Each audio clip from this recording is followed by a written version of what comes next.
Oke, tolong teman pimpin doanya ya. Ibu duduk siap. Beri salam. Assalamualaikum warahmatullahi wabarakatuh. Sebelum kita mulai pembelajaran, marilah kita berdoa dulu sesuai kepercayaan masing-masing. Berdoa dimulai. Berdoa selesai. Oke, terima kasih ketua kelas. Nampaknya ada yang tidak masuk ya? Iya, Sebentar, dibawasin dulu ya. Asti? Nggak hadir. Apa? Kemana Asti? Nggak tahu, bolos Bu. Jangan kayak gitu ya kalian. Iya, Bu. Aura? Hadir. Elin? Hadir. Suci? Hadir. Kayla? Hadir. Fatma? Hadir. Solawati? Hadir. Oke, cuman Asti ya yang nggak hadir. Iya, Bu. Oke, seperti biasa supaya belajarnya lebih semangat nih, kita nyanyi dulu ya. Iya, Bu. Hari ini kita akan nyanyi lagu dari Sabang sampai Merauke. Pada hafal kan? Hafal. Ayo, tolong dong Ibu satu orang buat yang dirjen. Boleh deh Suci? Boleh deh. Tadi kan ya, Fatmanya udah pimpin doa. Iya Ibu. Semuanya berdiri ya.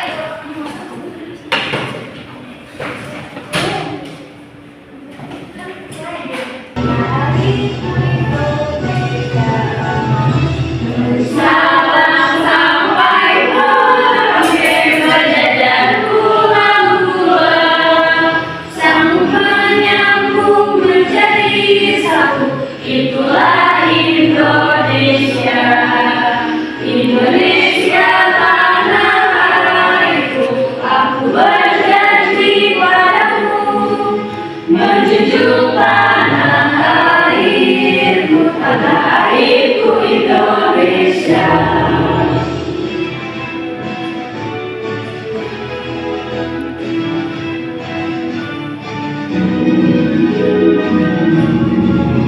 Dari Sabang sampai Merauke berjajar pulau-pulau, sambung menyambung menjadi satu. Itulah Indonesia. Indonesia tanah airku, aku berjanji padamu, menjunjung tanah airku, tanah airku Indonesia. Menjunjung tanah airku, tanah airku Indonesia.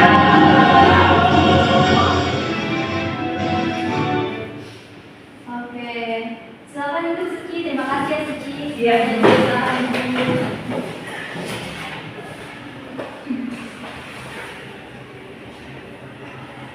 Oke, coba anak-anak dari minggu kemarin ada yang masih ingat gak kita belajar apa? Ya, Bu.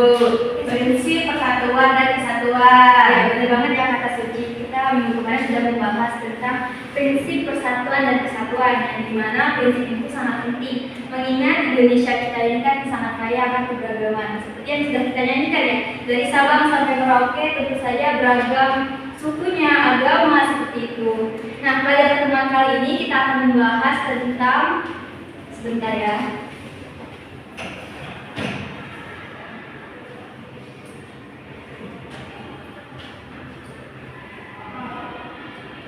Materi kali ini kita akan melanjutkan membahas tentang keberagaman SARA dan upaya penyelesaian konflik. Ada yang tahu nggak SARA itu singkatan dari apa? Ada yang tahu? Enggak, Bu. Enggak, Bu. Nah, kan kalian nggak tahu. Jadi SARA itu merupakan singkatan dari suku, agama, ras, dan antar golongan. Oke. Oke, sebelum masuk ke materi, Ibu mau tanya dulu nih, dari permasalahan SARA, menurut kalian apakah permasalahan SARA ini bisa terjadi di sekolah? Dan apa sih penyebabnya? Ada yang bisa jawab? Bisa Ibu, menurut saya penyebabnya itu karena kurang pemahaman tentang keberagaman. Ya boleh dong kita kasih apa? Ya, jadi permasalahan SARA itu bisa terjadi di sekolah kita. Contohnya saja di ruang lingkup kelas kita ini, karena kurangnya pemahaman tentang keberagaman bisa saja terjadinya konflik antar individu seperti itu. Oke, sebelum masuk ke materi, aku mau jelasin dulu nih kompetensi dasar dan tujuan pembelajaran. Kompetensi dasar yang pertama, kita harus menghormati keberagaman suku, agama, ras, dan antar golongan di masyarakat sebagai pemberi Tuhan yang Maha Esa. Yang kedua, kita harus mengutamakan sikap toleran dalam menghadapi masalah akibat dari keberagaman. Nah, tujuan pembelajarannya itu yang pertama mengidentifikasi dan mengungkapkan informasi penting dari gambar dan video yang nanti akan disajikan. Yang kedua, kita akan menganalisis penyebab dari terjadinya konflik SARA yang ada di Indonesia. Yang ketiga, setelah kita menganalisis, Ibu mau kalian menyajikan hasil analisis dari penyebab masalah SARA yang terjadi di Indonesia. Oke, pembahasan pertama kita akan membahas tentang keberagaman daripada masyarakat Indonesia. Nah, seperti yang sudah disebutkan tadi kan, Indonesia ini kan sangat beragam, mulai dari suku, adat, dan agama. Nah, pertama ada suku bangsa. Suku bangsa ini tersebar dipengaruhi oleh faktor geografis, perdagangan laut, dan kedatangan penjajah yang ada di Indonesia. Nah, suku bangsa di Indonesia ini memiliki ciri dan karakter tersendiri. Seperti di Pulau Sumatera ada suku Batak. Nah, suku Batak ini berbeda kan dengan kita. Seperti di Banten ini ada suku Sunda. Sangat berbeda antara suku Batak dan suku Sunda. Nah, suku Batak ini memiliki karakteristik seperti cara mereka ngomong yang tegas gitu, dan intonasi nadanya terlalu cepat seperti itu. Sedangkan kita suku Sunda sendiri di Banten ini nada ngomong kita tuh cenderung lembut seperti itu. Nah, jadi suku bangsa ini memiliki karakteristik yang berbeda. Yang kedua ada adat istiadat. Nah, adat istiadat ini merupakan peraturan tentang perbuatan manusia yang dilakukan secara turun-temurun. Yang selanjutnya ada agama. Ada yang tahu nggak agama di Indonesia ini ada berapa? Nah, coba sebutin dong. Islam, Kristen, Katolik, Hindu, Buddha, dan Konghucu. Ada tahu sebutin dong. Oke, benar banget ya. Selanjutnya kita akan membahas tentang pengaruh dari keberagaman masyarakat Indonesia. Nah, ternyata dengan adanya keberagaman ini bisa membawa dampak positif dan dampak negatif. Nah, yang pertama dampak positifnya itu terciptanya integritas nasional. Nah, jadi dengan adanya keberagaman ini bisa memperkuat gitu rasa persatuan dan kesatuan kita. Yang kedua, sebagai sarana pergaulan antar ras, suku, agama, dan antar golongan.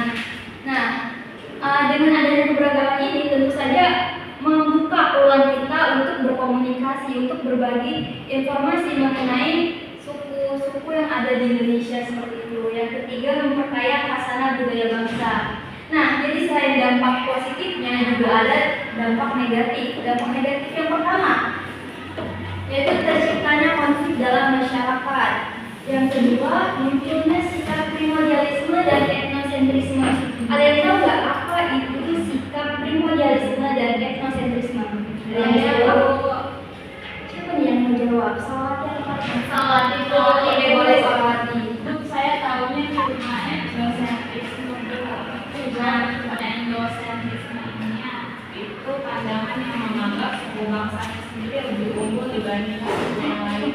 Ya, benar banget ya kata Salawati. Jadi etnosentrisme itu adalah pandangan yang menganggap bahwa suku bangsanya sendiri itu lebih baik daripada suku bangsa lain. Nah, sedangkan primordialisme sendiri itu merupakan pandangan yang berpegang teguh dari lahir gitu. Nah, yang selanjutnya ada fanatisme yang berlebihan. Ada yang tahu nggak fanatisme yang berlebihan itu yang seperti apa sih? Yang tahu ibu. Nah, jadi fanatisme yang berlebihan itu adalah paham yang menganggap bahwa keyakinan diri dia sendirilah yang lebih baik, itu lebih benar, dan menganggap keyakinan orang lain itu salah seperti itu ya. Yang selanjutnya kita akan membahas tentang penyebab konflik. Nah, jadi kan tadi dari dampak negatifnya yang pertama ada terjadinya konflik. Nah, penyebab konflik sendiri yang pertama ada etnosentrisme seperti yang sudah dijelaskan dari Salawati tadi ya. Nah, yang kedua ada sikap fanatik. Sikap fanatik ini adalah sikap fanatisme yang berlebihan seperti itu tadi. Nah, yang ketiga ada stereotip.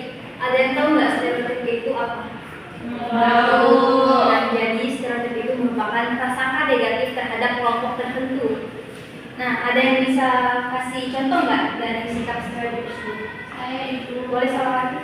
orang politik kan biasanya dianggap lebih menakutkan dan suka mencuri.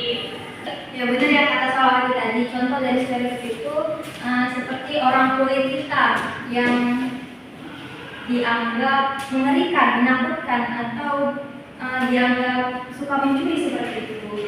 Nah, yang keempat, hubungan antara penduduk asli dan penduduk pendatang yang kurang harmonis. Contohnya saja di Pulau Sumatera, yang sekarang bisa kita ketahui di Pulau Sumatera itu banyak sekali pendatang dari Jawa, yang dimana bisa menimbulkan keresahan bagi penduduk Sumatera itu sendiri karena merasa tersaingi oleh penduduk Jawa yang berimigrasi.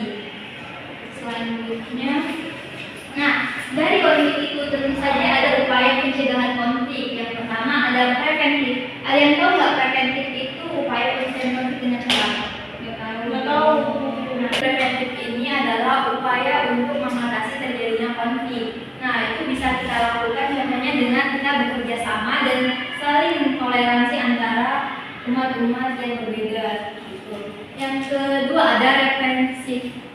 Reprensif ini adalah upaya yang bisa kita lakukan saat terjadinya konflik. Contohnya kita bisa melakukan penangkapan antara kedua belah pihak yang berkonflik ataupun kita bisa membubarkannya secara paksa. Yang terakhir ada kuratif. Nah, kuratif ini sendiri merupakan upaya dari tindak lanjut akibat dari terjadinya konflik itu. Seperti kita bisa melakukan mediasi ataupun diskusi antara dua belah pihak agar mereka menyelesaikan masalah mereka. Nah, di sini ibu mengambil 4 konflik sarah. Yang pertama ada konflik Sampit 2001, ada kerusuhan tahun 2012, tragedi Mei 1998, dan konflik Ambon 1999. Nah, dari keempat konflik ini, ibu mau kalian bagi menjadi 4 kelompok. Oke, kalian bagi 4 kelompok. Nah, di sini ibu mau ngasih LKPD yang harus kalian isi.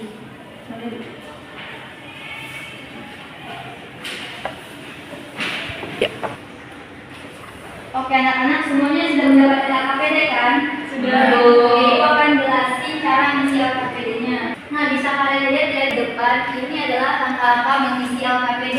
Di lembar pertama, kalian akan mengisi identitas kelompok, tulis nama kelompok dan beserta anggotanya. Nah, jadi setelah mengisi LKPD, kalian akan mempresentasikannya ke depan rancangan proyek yang akan kalian buat. Nah, itu mau kalian buat proyeknya ini sekreatif mungkin, mau itu berbentuk dalam PowerPoint Canva gitu ataupun poster. Nah, nanti proyek ini akan kita presentasikan minggu depan. Tapi sekarang kalian isi dulu LKPD-nya dan nanti rencananya itu akan kalian presentasikan ke depan hari ini. Ibu tunggu waktunya 10 menit ya. Tapi sebelum kalian mengisi LKPD, Ibu mau menampilkan contoh dari proyek yang akan kalian buat. Di sini contohnya itu berbentuk video animasi. Nah, bisa dilihat dulu ya. Ini sebagai gambaran kalian membuat proyek nantinya.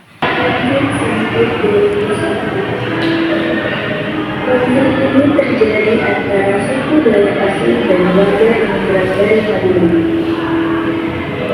Kala itu, para transmigran asal Madura telah membentuk hampir 21% populasi di Kalimantan Tengah. Akibatnya, suku Dayak terus-menerus merasa disaingi oleh Madura. Hukum baru juga telah memungkinkan warga Madura memperoleh kontrol terhadap banyak industri di provinsi tersebut, seperti perkayuan, penambangan, dan perkebunan, sehingga menimbulkan permasalahan ekonomi yang kemudian menjalar menjadi kerusuhan antar keduanya. Kericuhan bermula saat terjadi serangan pembakaran sebuah rumah Dayak. Menurut rumor, warga Madura lah yang menjadi pelaku pembakaran rumah Dayak tersebut. Sesaat kemudian, warga Dayak pun mulai membalas dengan membakar rumah-rumah orang Madura.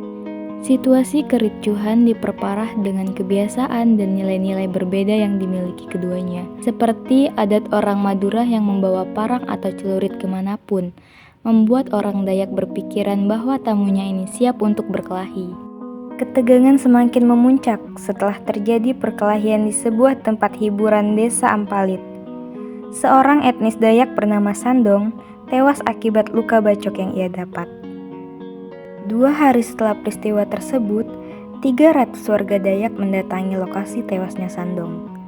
Tak berhasil menemukan pelakunya, kelompok warga Dayak melampiaskan kemarahannya dengan merusak 9 rumah, 2 mobil, 5 motor, dan 2 tempat karaoke milik warga Madura. Penyerangan ini lantas membuat 1.335 orang Madura mengungsi.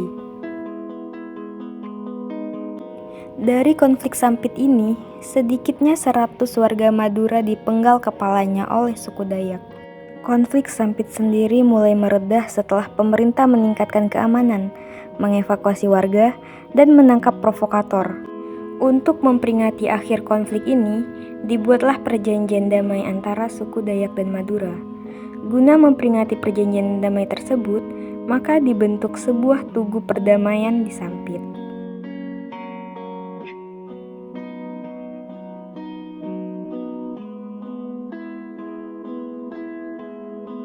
Oke anak-anak, videonya sudah selesai. Ibu harap di era digital ini kalian bisa memanfaatkan teknologi untuk membuat proyek secara kreatif dan menarik. Untuk itu, silakan kalian isi LKPD-nya.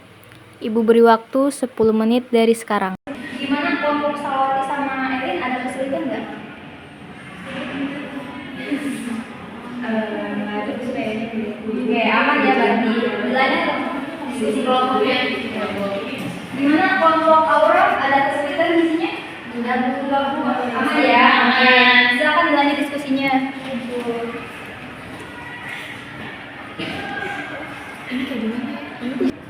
Oke, gimana ya anak? Sudah selesai? Sudah. Oke, ibu mau yang kelompok pertama menyajikan hasil rancangan proyeknya. Kelompok 1 silakan maju perwakilannya.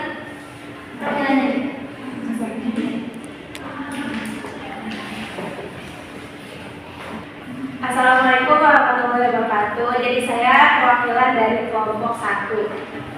Nah, semua kelompok kan sudah maju ya, bukan sudah mempresentasikan rancangan proyek apa yang akan dibuat. Nah, jadi ada nggak yang mau ditanyakan untuk proyek yang akan kita tampilkan minggu depan? Ada nggak yang bisa simpulin dari materi yang sudah kita pelajari hari ini? Ada yang mau simpulin? Ibu mau menyimpulkan dulu. Ya boleh, ini simpulin. Simpulannya bahwa keberagaman suku agama dan ras membawa dampak positif dan negatif. Dampak positifnya, keberagaman menjadi sarana untuk memajukan pergaulan antar suku, agama, budaya, dan golongan. Sedangkan dampak negatifnya itu bisa menimbulkan konflik dalam masyarakat yang diakibatkan oleh sikap etnosentrisme dan stereotip.